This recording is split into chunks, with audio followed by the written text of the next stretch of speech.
తెలంగాణ వాహనదారులకు శుభవార్త. Traffic pending చలాన్ల రాయితీ గడువును ఈ నెల 31వ తేదీ వరకు పొడిగించారు. ఈ మేరకు తెలంగాణ ప్రభుత్వం నిర్ణయించింది. తెలంగాణ వ్యాప్తంగా 3,09,00,000 పెండింగ్ చలాన్లు ఉండగా నేటి వరకు దాదాపు 1,07,00,000 మంది రాయితీతో కూడిన చలాన్లకు సంబంధించిన చెల్లింపులు జరిపారు.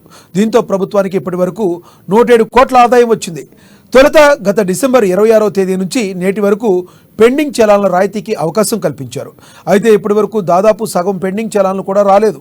అదే సమయంలో కొంతమంది వాహనదారులు చెల్లింపులు జరుపుదామని భావించినప్పటికీ వివిధ కారణాలతో ఆలస్యం కావచ్చు. ఈ పరిస్థితుల్లో తెలంగాణ ప్రభుత్వం గడువును మరో 20 రోజులు పొడిగించింది.